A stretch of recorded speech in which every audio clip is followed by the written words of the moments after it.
Hey guys, insight number 5. Whew, a little breathless. I just remembered I needed a book and I went and got it. Okay, so in between filming, anyway, chapter 13 is talking about loving one another and that charity is more than donations, which is what I called it, because a lot of people think of charity as like a charity shop or an op shop and that you just go donate stuff and that's the end of it. Oh, I have some stuff I don't want anymore. Here. And then there's people, and I myself am like, I don't need your charity. I need something else. I don't just need your cast-offs and that. Is actually charity is a whole lot bigger than that, a whole lot better than what the world would tell you it is. So let's have a look at a few of the scriptures first, and I'm going to read you some words from Elder Holland because it's a really good description of actually how far this can go. So he comes in there in the beginning. Paul says that though I speak with tongues of men and of angels and have not charity, I become a sounding brass or a tinkling cymbal. So it's like I can do all these things, but if I don't do them with a charitable spirit, it's for naught. And again, he says the gift of prophecy and that, and then it's nothing. If I don't do that with charity, then it's nothing. And I can bestow all my goods to the poor and everything, but if I don't do it with charity, it's nothing. And then in verse 4, and you would have heard this, so let's go into this. He says, charity suffereth long and is kind. Charity envieth not. Charity vaunteth not itself, is not puffed up, doth not behave itself unseemingly, seeketh not her own, is not easily provoked, thinketh no evil, rejoiceth not in iniquity, but rejoiceth in the truth, beareth all things, believeth all things, hopeth all things, endureth all things. Charity never faileth, but where there be prophecies, they shall fail. Whether there be tongues, they shall cease. Whether there be knowledge, it shall vanish away. That's just lovely. And then in 11, when I was a child, I spake as a child, I understood as a child, I thought as a child, and when I became a man, I put away childish things. And that's bigger plan thinking. When we're little, when we're younger, it's all about, where's my ice cream? Like, everyone's got an ice cream, I want an ice cream. And your mum will say, no, you're not getting one today. And you pack a tantrum right there because you want an ice cream. But that's that childish thinking. It's just how we work. But as we grow, we see the bigger picture. It's the bigger plan thinking. And then he says in 12, for now we see through a glass darkly, but then face to face. Now I know in part, but then shall I know even as also I am known. Which you're like, what? He's talking in Shakespearean again. So he's like, right now, seeing that bigger plan is looking through like a darkened glass. We're like squinting through it. We can see shadows of it, but we can't see the whole thing because we're not ready for it in this human form. But it's still there.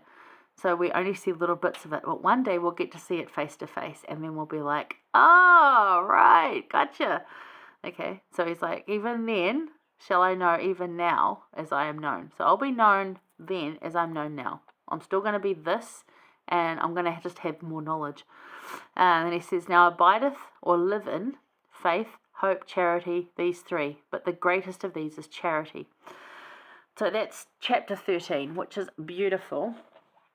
I'm going to read you Elder Holland's word because charity is more than donations, as I said. And I just like this because a lot of people think charity is kindness to strangers. And actually, how about it just being kindness to people you love around you? It's that simple. To just be nicer and kinder. And this really stuck out to me. This is from Elder Holland's book, Daystar Rising.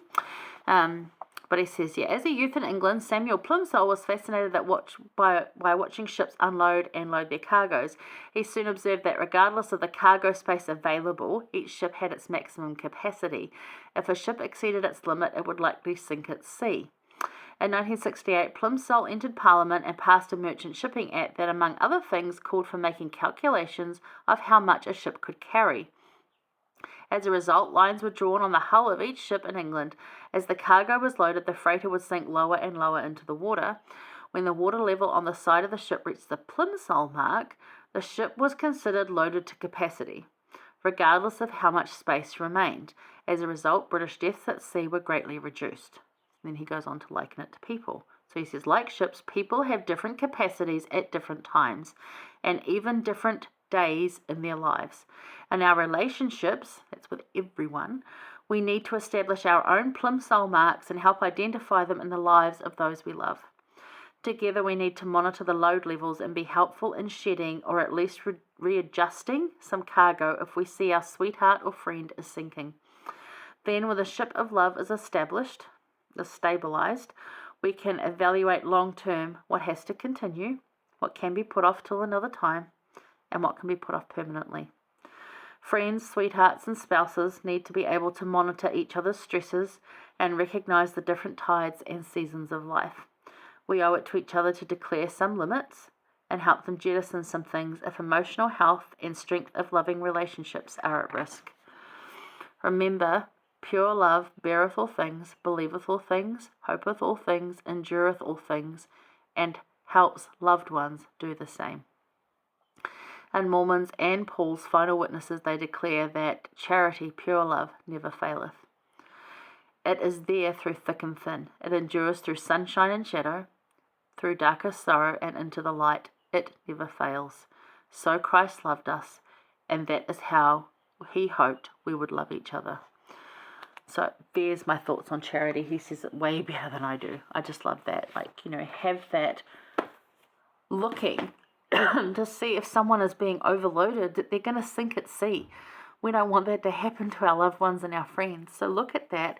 And okay, let's readjust some of the load.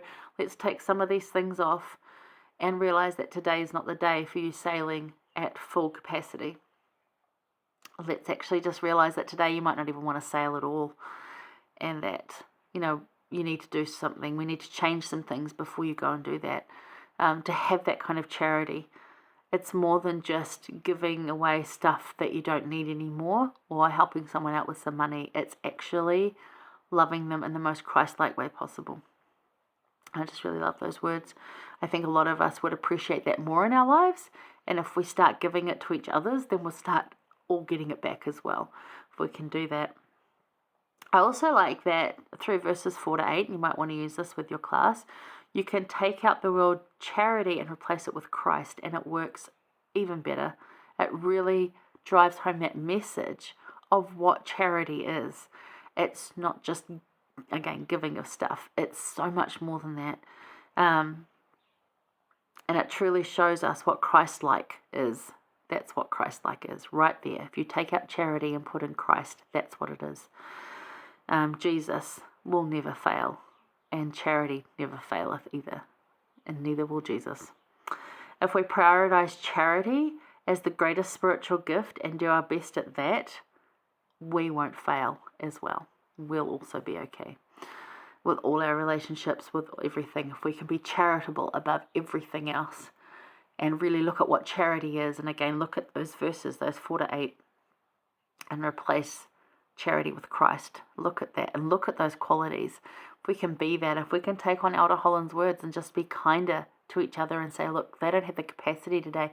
Or even say, look, I don't have the capacity today. Some of this needs to come off me.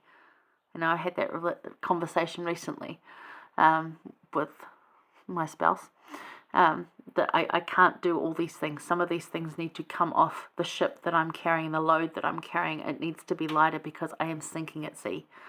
And it's a hard thing to say because, again, I do not like asking for help. That is not a spiritual gift I have. I'll just carry on and do it. But actually, sometimes you need to.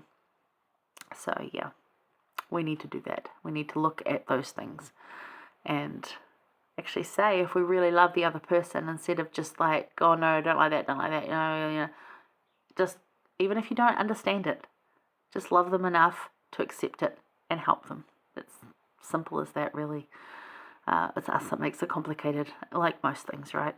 Anyway, that's Come Follow Me for this week. I hope you really enjoyed that. That's almost the end of 1 Corinthians. There's a couple more chapters, and we'll cover those next week. And then I'm off to the States. I'll see you guys in Utah, some of you. But I'll still keep doing this. I just don't quite know the format yet. I haven't quite figured that out. But you'll still see me pop up from time to time giving you Come Follow Me stuff. But I am technically going to be on holiday. So, might not be the deepest, most interesting conversations. But that's okay. There's plenty of other resources out there. I encourage you, look at the Come Follow Me manual. Honestly, there's some good stuff in there. And teach from that. It's the best. Teach from that, teach from the scriptures, and teach Jesus. 100%. All right. Stay safe out there. Love you guys. Bye.